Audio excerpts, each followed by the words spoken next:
te parar o Deus que vai adiante de ti, porque ainda que se levantou por um caminho, ainda que o diabo se manifestou por um caminho, o certo ele terá que sair, porque operando Deus na tua vida, não tem homem na terra, não tem demônio no inferno, não tem anjo nos ares que impeça o manifestar de Deus.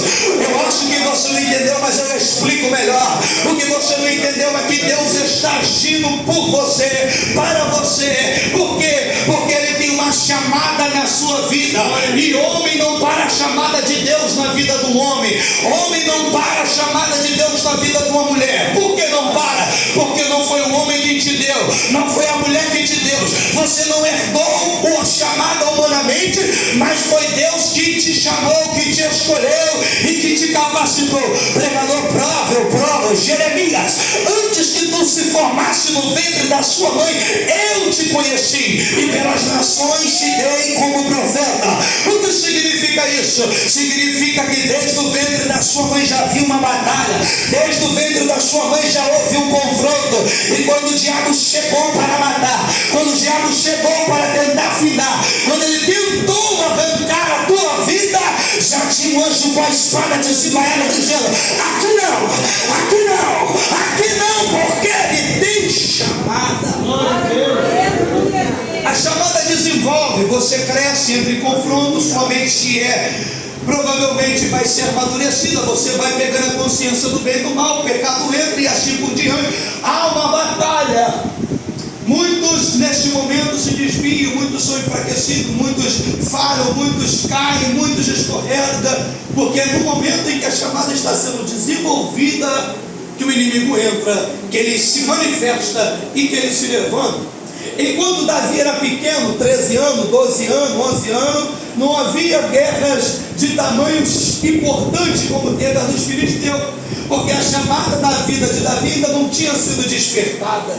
Mas quando Davi, na sua faixa de 17 anos, quando ele está pronto na sua mente para viver aquilo que Deus tinha na vida dele, há um despertamento de uma das maiores batalhas. Mas fato é que Davi não foi desenvolvido dentro da batalha. Fato é que Davi nunca foi desenvolvido dentro do campo de guerra. E por que eu falo isso? Porque quando o profeta Samuel vai ir até a casa de Jessé para ungir alguém a rei, ele olha dentro da casa e vê homens, vê jovens com aparência de rei, jeito de rei, força de rei, até nome de rei, mas o que ele não vê é a chama da presença de Deus na vida dos jovens. Presença essa que não é salvífica, porque todo aquele que crê no nome do Senhor é salvo pela graça, mas presença essa da chamada e vocação para um propósito. Dito isso, ele não tinha, nenhum dos três, Samar, Eliabe, nenhum dos três tinha a chamada da vocação para rei, mas todos eram ferreiros, todos eram armados, todos tinham condição de guerra, todos foram desenvolvidos dentro do campo da batalha, tanto que foram todos passados na frente de Samuel. E Davi, o menor, foi criado no campo, levava a cuidar de ovelhas. Talvez Davi nunca quis ser pastor. Por quê? Porque pastor era a chamada mais desprezada de qualquer povo. Pastor, você não pede para ser pastor, você não estuda para ser pastor, você não faz curso para ser pastor, você não vai receber diplomacia para ser pastor. Pastor, primeiro você nasce com a chamada e vocação. Você nasce com a chamada e a vocação dentro de você. É claro que o aprimoramento, o curso, a preparatória amplia o teu poder de ferramenta, mas se você não tiver chamada para pastor, você não consegue ir além. É por isso que no nosso meio é um cai-cai todo dia de pastor que se diz pastor, mas não é pastor, porque nunca teve chamada, ele comprou a chamada, e quem compra a chamada não pode ser sustentado pelo dono da chamada.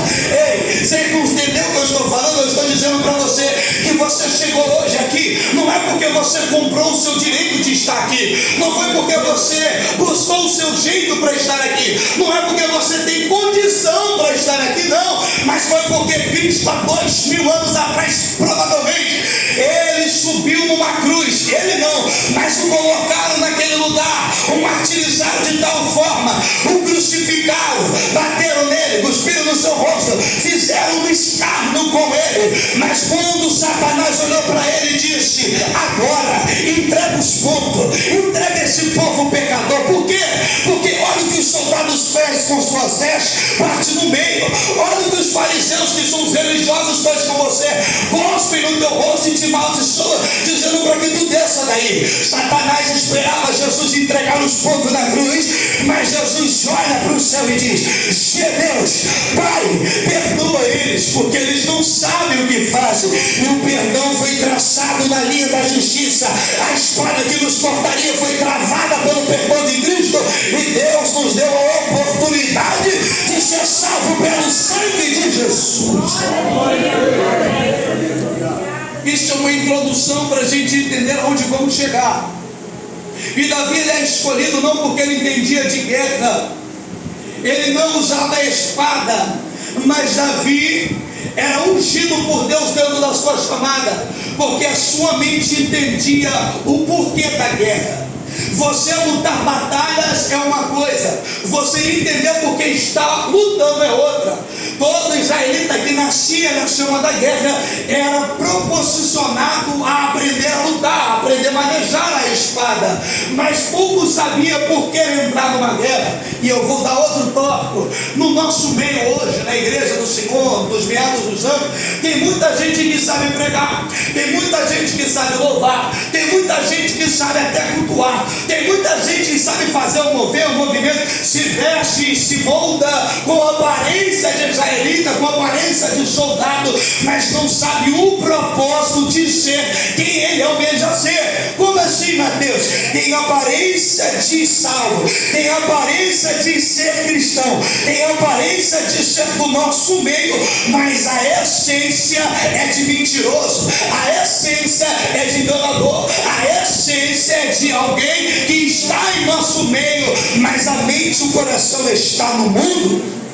Tem gente que vive no nosso meio, e quando eu digo nosso meio, eu não me limito a este lugar, mas eu digo da igreja do Senhor que está na terra. E tem muita gente que está no nosso meio, que se aparenta ser o que é, mas no fundo nunca foi. Tem aparência de pastor, mas na verdade é um ladrão, na verdade é um malfeitor.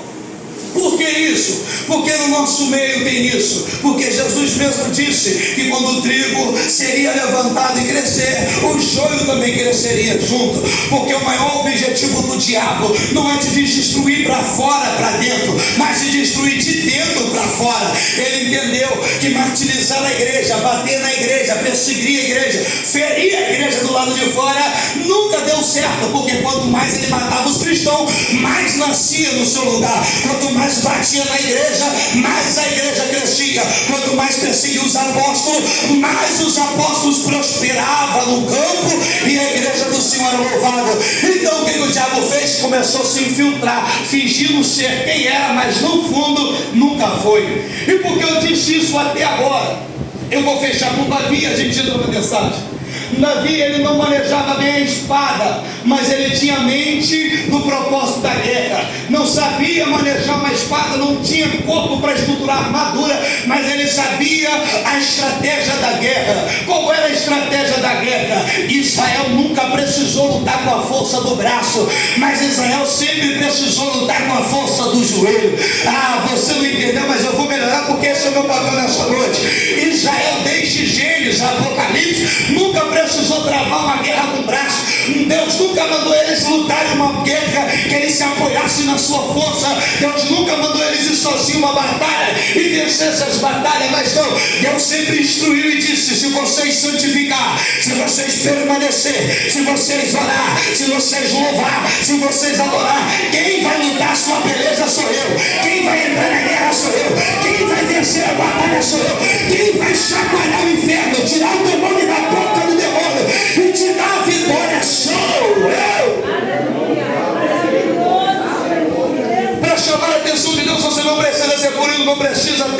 condição financeira alta, não precisa ter status, não precisa ter fome. Para chamar a atenção de Deus, você precisa colocar o seu joelho no chão e a boca no pó. Jesus falou que liga na terra, liga no céu, mas só liga no céu quem primeiro ligou na terra. E quando eu ligo na terra, eu dobro meu joelho no meu quarto quando nem me vê e clamo meu Pai em secreto, e Ele me recompensa em público. O que é que Deus está dizendo? Quer que eu honre tua família? Quer que eu honre teu ministério? Quer que eu honre a chamada de Deus na tua vida? Quer que eu honre o teu casamento? Começa a me buscar no secreto, começa a santificar no secreto, começa a se entregar no secreto, porque quando você for em público, quem não vai é você, não. Então quem vai? Quem vai sou eu, cortando o laço, quebrando a corrente, dispersando o inimigo e te dando a chave da vitória. Queridos, vamos lá. Isaías capítulo 35 é algo grandioso, porque alguns historiadores, alguns pregadores ajudam ou colocam um termo como um termo de mini apocalipse, porque, como eu já disse, fala das duas vindas: a primeira vinda de Jesus que já se cumpriu e a sua segunda vinda. E ele vai falar a restauração de todas as coisas que estavam quebradas, as coisas que estavam rachadas. Eu disse para vocês que tem pessoas que aparentam ser o que são, mas na verdade não são. Por quê? Porque Isaías está pregando justamente para este povo. Isaías está se levantando para a nação de Judá. No capítulo de número 1, eu nem vou trazer aqui para que a gente não entre mais em conflito. Isaías dá uma lavagem de profecia tão levantadora que nem chicote, nem arma alguma é capaz de tirar o que as palavras de Isaías diz no capítulo 1. Ele chama a nação de Judá, em nome de Jesus Cristo, ele chama a nação de Judá de Sodoma e Gomorra. E isso era uma afronta à nação de Judá, porque Sodoma e Gomorra, quem não conhece, foi uma das cidades mais perversas que teve, mais podre que teve. Pois bem, é isso que Isaías, com a sua profecia, diz que Deus está sentindo de Judá. Então Isaías começa a proferir palavras de julgamento, porque na sua primeira divisão, do capítulo 1 ao capítulo 37, é julgamento e juízo. Só que a história dentro do juízo, no capítulo 35, é apresentada a esperança. Porque Deus, ainda que Ele veja a terra desolada, Deus, ainda que Ele veja o povo rachado, Deus, ainda que Ele veja o homem pecando, Deus, ainda que veja a humanidade decaída, Deus lá do alto, olha, eu poderia trazer juízo, eu poderia trazer fogo, eu poderia trazer destruição, eu poderia dizimar a face da terra, mas em vez disso eu vou trazer misericórdia, em vez disso eu vou trazer graça, em vez disso eu vou trazer esperança. Por que Deus vai trazer esperança? Porque ainda que esteja uma multidão que não queira Deus, ainda que esteja um povo, e um povo grande, que não queira o Senhor, a palavra de Deus diz que tem remanescente. E o pregador, o que é remanescente?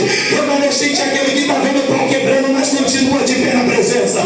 Remanescente é aquele que o povo está contaminado, o mundo está virado de cabeça para baixo, o certo virou errado, o errado virou certo, mas o remanescente não se corrompeu. Por quê? Porque o alimento dele é a palavra de Deus, a esperança dele é a profecia do divino, a vida dele é o fôlego que assopra na boca e enche o espírito dele de força. A esperança dele não está no governo humano, a esperança dele está no governo divino. Ele não precisa do governo para prosperar, ele precisa da mão de Deus para multiplicar a vida dele. O remanescente é aquele que acredita quando tudo está quebrado, o remanescente é aquele que acredita quando o diabo entrou pela brecha que ele deu, fez uma varília na casa, mas quando Deus falou, se posiciona para você ver, se eu não mudar a tua história, eu libero o perdão, te dou graça e te levanto de novo. Ei, querido, eu vim aqui com uma palavra profética, eu vou liberar. Remanescente é aquele que dormiu, sim, é aquele que dormiu na caminhada, mas o azeite ele nunca perdeu dentro. Ele fala, Senhor, eu rachei, eu quebrei, eu pequei, eu falei, Senhor, mas tem uma coisa, eu não tenho prazeres nas coisas da carne, mas eu tenho prazer em ti, Senhor. Então, por favor, nessa noite, me ajuda, Deus, me socorre, Deus, porque eu preciso de ti. Eu vou falar. Ei, Jesus conhece cada coração nessa noite. Você pode ter vindo todo bonitinho, todo coisadinho, mas só Deus sabe como está o seu interior. E Ele trouxe aqui para te dizer: o homem não te conhece, a mulher não te conhece, ei, talvez até mesmo pessoas íntimas não te conhecem, mas eu vim para te dizer que antes que formasse no ventre da sua mãe,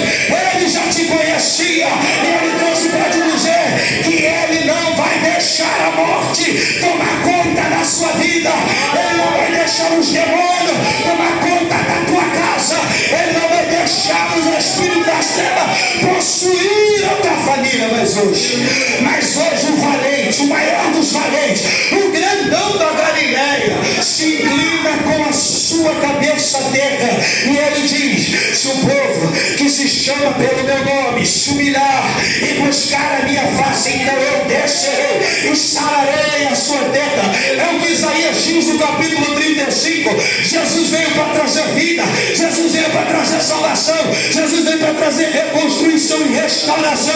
Se você acredita, amém. Se você não acredita, também está tudo bem, porque a palavra não é para quem está, a palavra é para quem recebe, a palavra não é para quem veio a este endereço, mas é para quem se conectou na igreja e diz: daqui eu não saio, daqui ninguém me tira, e eu só saio quando a minha vitória descer.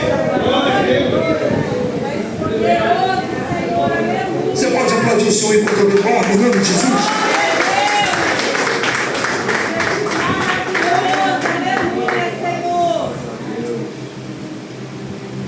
Isaías está dando uma esperança para um povo que está caído. Isaías está dando esperança para um povo que está rachado. Isaías está dando esperança para um povo pecador, miserável, que não merece perdão. Isaías está dando palavras doces no capítulo 35, depois de trazer uma cajadada e dizendo: vocês estão cabisbaixos, vocês estão chorando, eu sei que doeu a palavra que Deus deu, a pedrada que veio do céu, mas levanta a cabeça, enxuga as lágrimas, porque eu tenho uma palavra de consolo. Ainda que vocês estejam caídos, ainda que os seus campos estejam magros, ainda que as ovelhas saíram dos seus currais, ainda que a peste tomou conta de toda a sua plantação, ainda que veio um vento, derrubou aqueles que estavam de pé, e aqueles que estavam firmes caíram, os que estavam na sua casa pereceram, e agora você está sozinho, ainda que tudo sobreveio. Jesus, Deus Todo-Poderoso, ainda estende a mão para você e diz: ei, o homem não te quer mais, o povo já te rejeitou, o mundo exterior quer tragar a tua vida e a tua alma, ninguém quer você, ninguém mais quer se relacionar com você, porque você está quebrado, rachado, e para o diabo você só vale quando você está bom, você só vale quando tem dinheiro, você só vale quando você está por cima. Quando você cair e estiver na lama, sabe o que o diabo faz? Ele envia demônios que vão possuir a sua vida, vão colocar loucura na sua cabeça, vão fazer você rastejar e comer do pior da terra, e vai passar o dia te humilhando. Então, para você que pensou em sair ainda hoje, Deus ele está dizendo: não é porque eu apertei, não é porque eu deixei a prova se intensificar, não foi porque o vento passou na tua vida, não é porque a sua esperança se apagou como a vela, que eu vou desistir de você e vou perder essa guerra para o diabo. Não, hoje eu me levanto do trono só para te dizer que o preço que eu paguei na cruz do Calvário ainda tem validade sobre sua vida, e não tem morte, não tem principado, não tem demônio que tira a sua vida das minhas mãos. Aleluia. Jesus chegou aqui, está me usando a minha voz cansada e rouca para te dizer que Ele te ama, que Ele te conhece, que Ele sabe tudo que você está passando, e a prova que veio não foi para te ferir nem para te matar, mas foi para te mostrar quem era quem na batalha, e dizer que eu sou na tua vida. Pode virar as costas para você uma multidão de pessoas, pode uma mãe se esquecer do filho, mas todavia Deus: não me esquecerei de ti. A história que eu quero trabalhar para a gente finalizar tudo que já foi falado está localizado no capítulo 36 de Isaías, que vai falar de um homem chamado Ezequias. Ezequias foi um grande amigo de Isaías, e Isaías foi um grande amigo de Ezequias. Isaías era já profeta e Ezequias era rei, e se estabeleceu uma amizade muito gloriosa, muito poderosa. Tanto é que os historiadores, observando a vida de Isaías, ele observa uma legalidade, uma liberdade de Isaías de entrar e sair do palácio, mostrando assim a sua convivência íntima com o rei. Só que Isaías tem uma chamada profética e Isaías tem uma chamada de rei. Só que o fato que eu quero trazer a ponto não é sobre somente Ezequias, mas é sobre Acais, porque tanto Ezequias e Acais, Isaías está no meio deste conflito. E quem foi Acais, pregador Mateus? Acais foi um dos piores reis que Judá já teve. Acais foi tão maligno, tão podre, tão mau, que ele destruiu a nação de Judá. Começou a governar no ano de 735 aproximadamente, e no seu governo de 20 anos ele fez tudo o que era de mal, tudo o que era de ruim. Ele foi tão mal que ele pegou um dos seus próprios filhos e ele sacrificou ao fogo, ele sacrificou a Moloque, jogou os restos mortais no vale de Imon. Pesquisadores, depois de terem estudado a arqueologia nesse espaço geográfico da história antiga de Israel, encontraram milhares e milhares de ossos, tanto de crianças pequenas como de anciões. Israel viveu uma vida de contaminação tão podre, estava tão rachado, Judá estava tão afastada de Deus, que começaram a sacrificar os próprios filhos, começaram a se prostituir como os deuses pagãos pediam para os povos circunvizinhos. Estavam fora da curva, estava tão longe de Deus, longe do Criador tão amoroso e tão fraterno e tão bom para com eles. Acais fez tudo que era mal, não piorasse, se levantou guerra sobre Acais, e o próprio governo de Israel, dentro de 35 ao ano 723, se levantou guerra, e o próprio irmão de Judá, que era o reino do norte de Israel, se levantou contra Judá. Ou seja, os de fora feriram Judá e os de dentro também. Chegou uma situação crítica na história de Judá, que eles foram levados a cativos, até mesmo pelo próprio reino de Israel. Os seus próprios irmãos são levados à guerra e vão levar os seus próprios irmãos em cativeiro. Mas se levanta um profeta no meio do caminho e diz: até aqui a gente tem ferido ao Senhor, até aqui a gente tem feito o que é mal aos olhos do Senhor. Será que a gente ainda vai prosseguir com essa loucura de levar os nossos irmãos conosco? Diz que eles caem em si e liberam o povo de Judá para voltar para casa. Mas não bastasse isso, o povo de Edom, que também tinha parentesco com Judá e Israel, também levantou-se acampamento e guerra contra Judá, ferindo, perseguindo, maltratando e matando a nação de Judá, até esmiuçá-los e humilhá-los ao chão. Judá está decaída, as famílias estão feridas, porque os filhos foram mortos, as esposas foram mortas, os maridos foram mortos, a família está rachada e dividida num dos piores tempos da história de Israel, que é o pré-exílico, é onde vai chegar o exílio. Eles estão podres, eles estão mal, eles estão caídos. Eu vou falando e você vai comparando um pouquinho com o cenário que nós estamos vivendo nos dias de hoje. A nação de Judá estava amortecida, estava ferida, rasgada, sangrando, e não tinha ninguém que queria estender a mão para levantar ela. O que restava para ela era um caixão de madeira, velas pretas e um par de terra para finalizar a obra dela. Satanás, mais uma vez, na história antiga, se levantou para ajudar, se levantou para a semente aonde viria o Cristo, levantou o aguilhão de morte e falou: agora a semente da mulher será ceifada, porque agora eu esmiuço Judá, eu fecho a nação, não deixando ninguém viver, eu vou dizimar Judá, para que a promessa de Deus não se cumpra na vida deste povo, e não se cumprindo, não terá salvação. Você não entendeu? Eu vou aplicar de uma forma melhor. Ei, o inimigo tem se levantado com fúria contra mim e a sua vida. Satanás tem se levantado com fúria contra a igreja que está na terra, porque ele tem se levantado com poder e fúria, pregador, porque ele veio para matar, roubar e destruir. E não é tempo mais de ficar coxando nos pensamentos, não é tempo mais de ficar em cima do muro. Eu vou dar uma passeada no mundo, amanhã eu volto para a igreja. Eu vou dar um pulinho no baile, amanhã eu cultuo no domingo. Eu vou para o carnaval, daqui uns meses eu volto para a igreja. Querido, não é tempo, porque numa dessa você pode ser arrebatado pelo inimigo, prisionado em uma prisão que nunca mais você volte, porque a sede do diabo é de jogar no mundo, ceifar a sua vida e colocar a tua alma no inferno.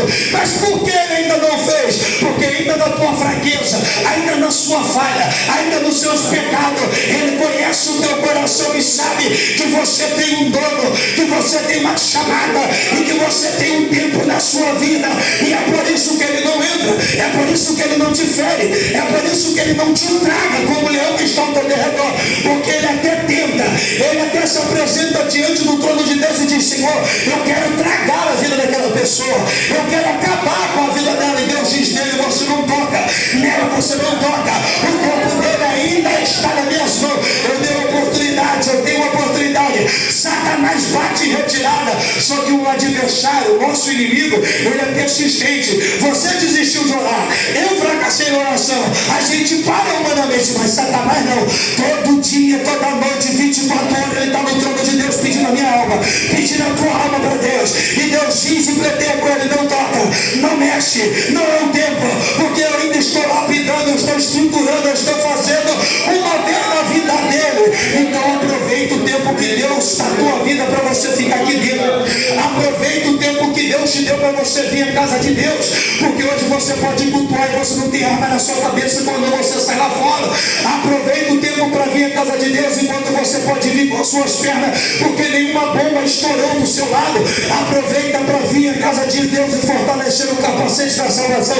Enquanto a sua família não é dividida, posto uma arma na boca, na cabeça, dizendo para você: se você não negar Jesus, a sua família morre. Começa a colocar na sua cabeça que o tempo que você tem na proteção de Deus ainda sobre a sua vida, a proteção que Deus está te dando, não é para você ficar brincando, não é para você ficar pulando de galho em galho, não é para você ficar desapercebido, mas é para afinar o teu pé na rocha, porque Jesus disse: vem dias maus, e os dias maus vêm sem anunciar. E quando ele chega, ele não bate na porta, ele não anuncia com voz de trombeta, mas ele te chama a tua porta, quebra o teu telhado, faz um vendaval. Se você não estiver firme, você cai. E a Bíblia diz que é grande a sua queda. Queridos, então a palavra do Senhor para nossas vidas é: fortalecei-vos. Fortalecei-vos as vossas mãos fracas. O que significa isso? O profeta Isaías está dizendo para o povo: fortalece a sua mão, fortalece as suas atividades, fortalece, tenha ânimo, se levanta, sacode a poeira, tira esse desânimo, tira essa negatividade. Ei, se anima, ei, fique feliz, ei, você tem poder de escolha, você tem decisão sobre tua vida. Satanás está te manipulando para ver você caído, murmurando e chorando as pitangas no chão, porque você ainda não conheceu o poder de Deus na sua vida. Ah, se você soubesse aquele que comprou você com alto preço, ah, se você soubesse o poder que ele liberou na tua vida, ah, se você soubesse o que ele tem feito por você, você não estaria calado, mas estaria exaltando esse Deus que desceu aqui na terra hoje, para te lembrar que você tem dono, para te lembrar que você tem um nome escrito no livro da vida e que a sua história não acabou. Aleluia. Você precisa fortalecer suas atividades, porque a nação de Israel, a nação de Judá estava triste, estava melancólica, estava destruída, não tinha motivo para sorrir, o governo estava quebrado, as inflações e os juros, os impostos estavam tudo alto, o povo e a população que era pobre ficou mais pobre ainda, e quem tinha alguma coisa foi tirado e tomado. Os ricos se apoderavam dos pobres e usavam de usura e de justiça para ficar mais rico. A nação estava de cabeça para baixo. Isaías está dizendo: fortaleça. Como é que o profeta vai dizer para alguém fortalecer, se a nação está quebrada, a casa está destruída, o nome da família está em água abaixo, os filhos estão espalhados ou mortos? Como é que o profeta vai dizer para alguém: esforça-te, fortaleça as suas atividades físicas? É porque a palavra do profeta não vem do homem, porque aquilo que vem do homem é sustentado pelo homem. O homem é falho, o seu período de viver é 70 anos e olhe lá. Então a promessa hoje vale, amanhã não vale. Mas o profeta não está falando no nome do profeta, ele não usou o seu nome, não usou o nome de Ezequias nem de Acais, ele não usou autoridade política nem autoridade religiosa do sacerdócio. Mas então em que nome ele estava profetizando? Ele estava profetizando no nome de Deus, ele estava falando no nome do Senhor. Você não está entendendo, querido? Eu estou dizendo para você que a ordem de se fortalecer na tua vida não é deste jovem que está aqui cansado com a sua voz rouca pregando para você, não é do pastor que tem dado a sua vida pela sua vida, não é os irmãos da congregação que tem chamado a oração, não é debaixo da palavra de ninguém que está aqui, mas é debaixo da palavra de Deus que Deus está gritando hoje neste lugar, dizendo: fortaleça, continue buscando nas madrugadas, continue orando pelos dias, continue orando pelas tardes, continue orando pela noite, continue vindo aos cultos, continue vindo à circulação, continue vindo ao estudo bíblico, porque o meu poder se aperfeiçoa na sua fraqueza. está fraco, aí você está forte, porque o poder de Deus aperfeiçoa a minha e a sua vida. Jesus não veio para te expulsar, Jesus não veio para te apedrejar, Jesus não veio para te condenar, mas então para que ele veio? Para te tomar no chão, te levantar, te dar veste limpa, anel novo, vida nova, e dizer o quê? Vai após mim, por quê? Porque eu já fui primeiro, abri um caminho, já sangrei o que tinha sangrar, o que te resta agora é permanecer na presença e continuar até o fim. E ele fala, fortalecendo os joelhos fracos. E quando fala joelho fraco, ele fala da religião, ele fala da fé. Porque enquanto tudo está bom, beleza. Enquanto a casa está com fartura, enquanto tem pão na mesa, enquanto o carro está na garagem, enquanto a família está sorrindo, enquanto tem festa em casa, enquanto tudo vai bem, é muito bonito, é muito lindo louvar a Deus, é muito gostoso estar na presença de Deus, é muito lindo levantar a mão para o Senhor e cantar: Deus me deu, Deus tomou. É muito fácil, mas quando você começa a viver a mão de Deus na tua vida, te lapidando, tocando de um lado, tocando do outro, forjando daqui, forjando de lá, te provando para te aprovar, aí fica difícil. É aí que há uma separação dos que são e do que não são. Porque eu não ligo, queridos, eu sou crítico, mas eu sou um crítico respeitoso. Eu não ligo se a igreja está totalmente estruturada, se tem ar-condicionado, tem lama, tudo bonito, aquela coisa toda linda. Não, eu já até fui crítico, mas Jeová me fez entender, eu compreendi e comecei a andar ali, porque a gente apanha também. Então disso eu entendi. O problema não é a estrutura, o problema não é o mover,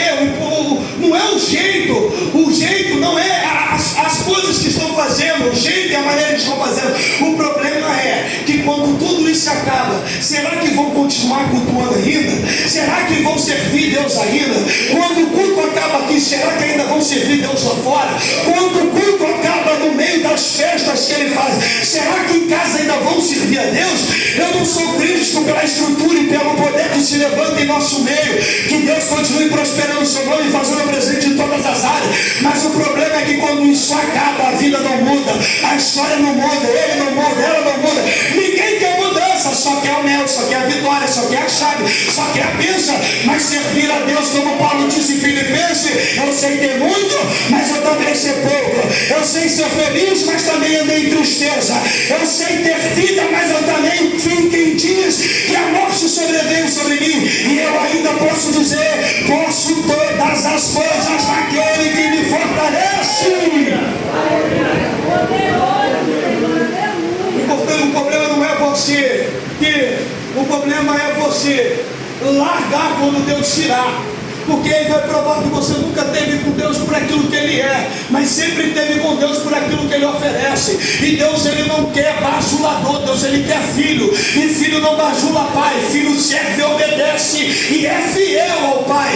Jesus, ele não quer marionete, ele quer servos verdadeiros, filhos verdadeiros, que ele possa compartilhar a herança e não temer que ele venha usurpar e tomar o lugar de Deus, como Satanás fez. Então o que ele faz? Ele te prova no pouco, porque já foi falado que quem é fiel no pouco, no muito ele vai colocar.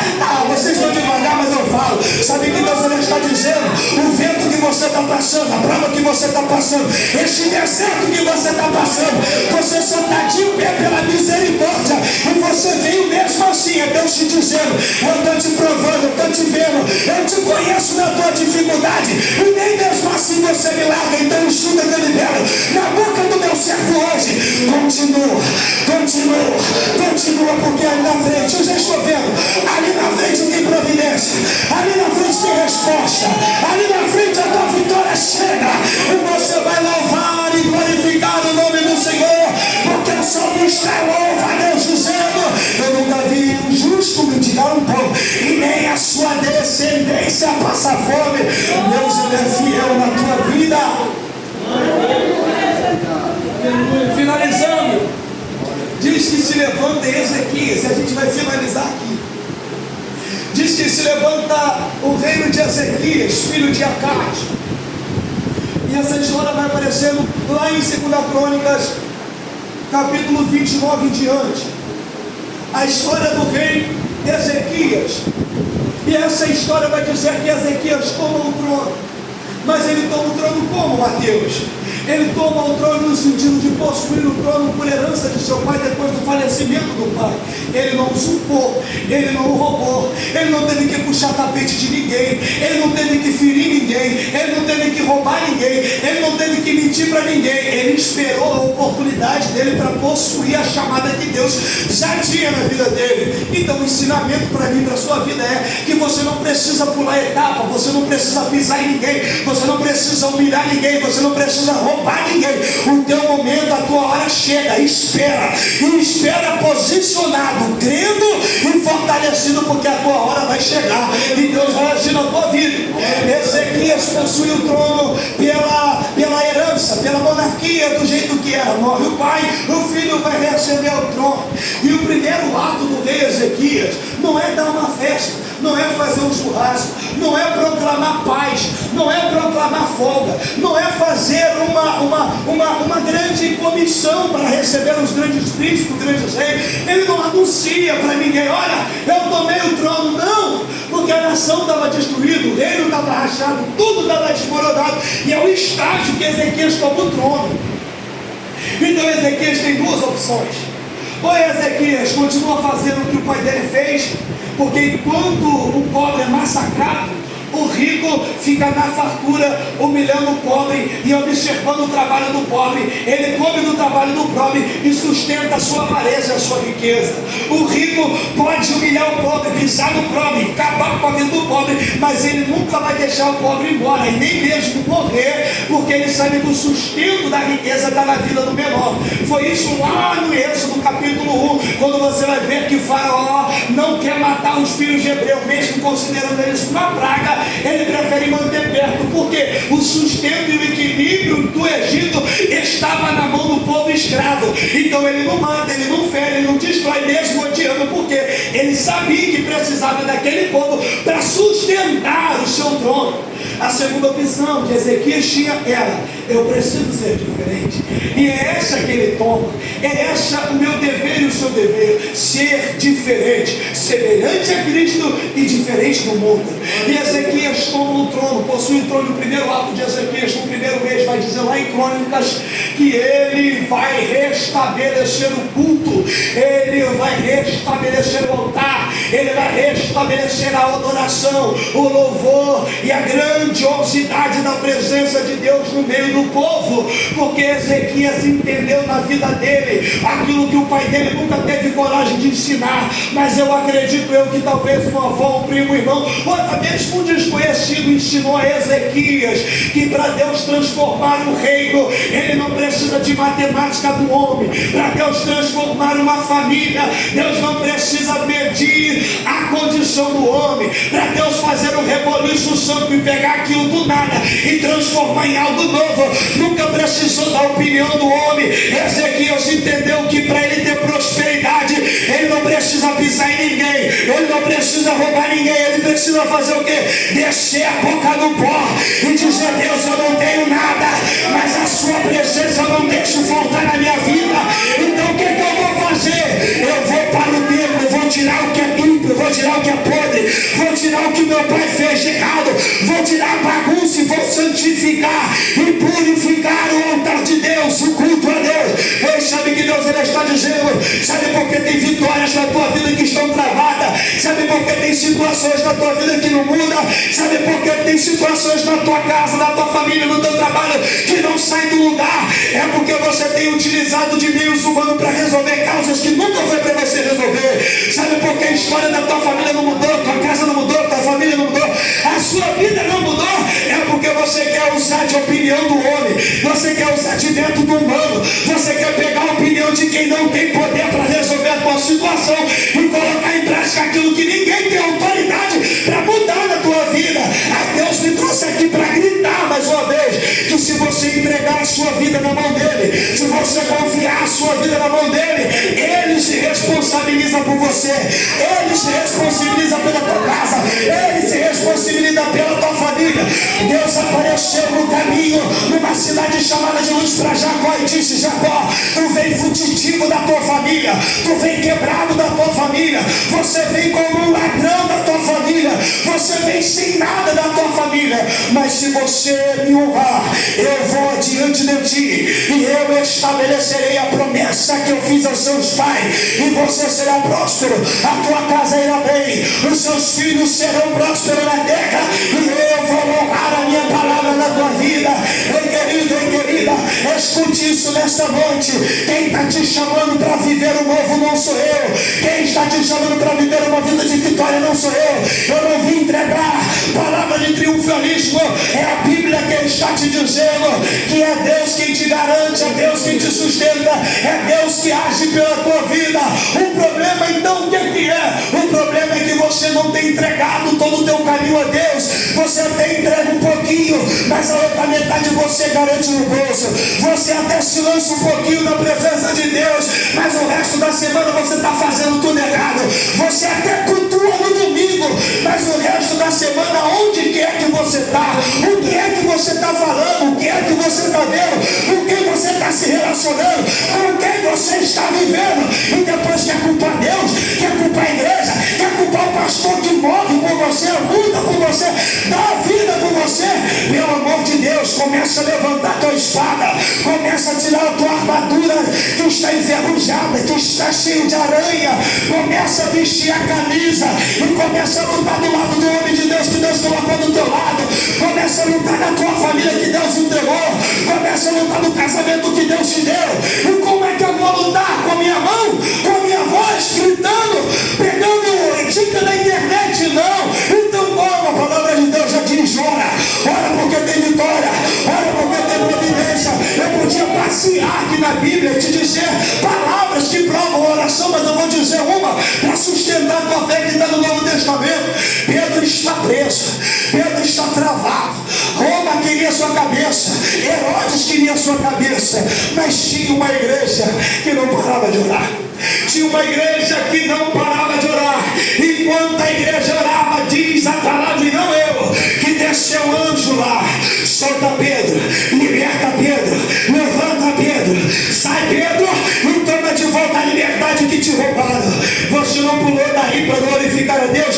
Tudo bem, Deus está falando hoje através da minha boca e da sua palavra, que para mudança, para transformação, para virada de cativeiro, para virada de chave da tua vida, você não precisa dar 7 pulinhos, você não precisa comprar uma vassoura ungida, você não precisa comprar um tijolo da unção, você não precisa dar 7 mergulhos, pular 7 ondas, fazer isso, aquilo. Então para que eu preciso?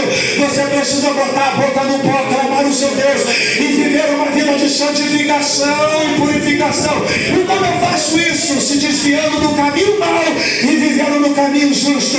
Jesus nunca pediu para você ser perfeito, Jesus nunca pediu para você vir como você é perfeito, mas Ele fala: venha como estás, e quando você vem, a minha palavra te santifica, a minha palavra te limpa, eu mudo a tua história, porque homem nenhum, mulher nenhuma tem poder de mudar alguém. O único que pode mudar foi o mesmo do passado, é o mesmo do presente e será eternamente. Quem? O Espírito Santo de Deus é quem convence o homem do pecado e santifica ele para viver a estatura de Cristo como filho do Deus vivo. Se coloque de pé, vamos finalizar.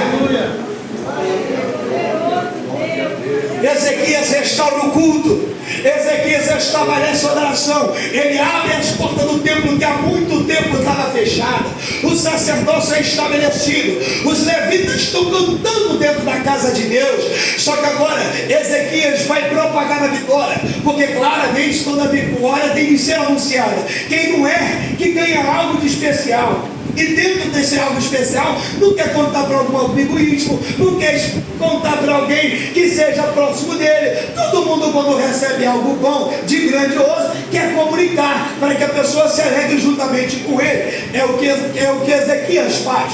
Ezequias manda um mensageiro, vai a todas as terras, até de Israel. Por que até de Israel? Israel não nos feriu, Israel não se juntou com o inimigo, lutou contra as nossas vidas, nos feriu, nos matou.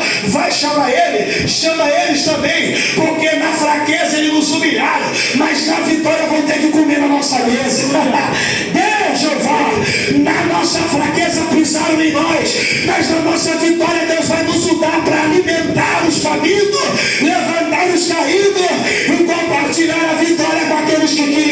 mal.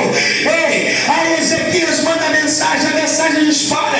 E como todo confronto e toda batalha, alguns vão zombar, alguns vão escurecer, mas alguns foram alcançados. Sabe o que eu aprendo com isso?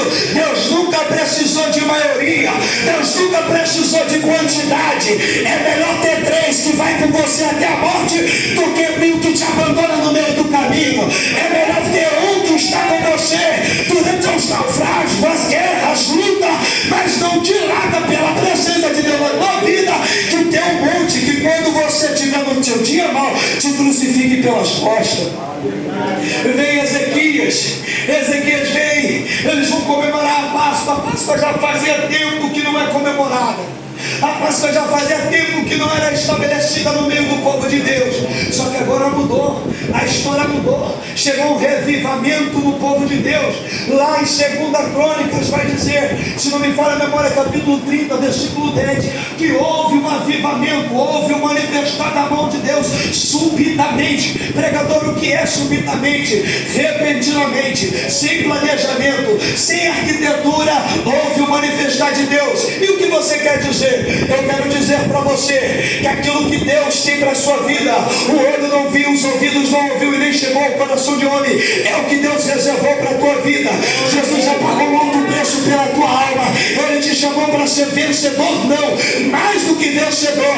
Então pare de murmurar, pare de ficar triste, pare de ficar assolado, porque você é filho do homem que é dono do ouro e da prata. Ele é o grandioso que formou o universo e todas as coisas.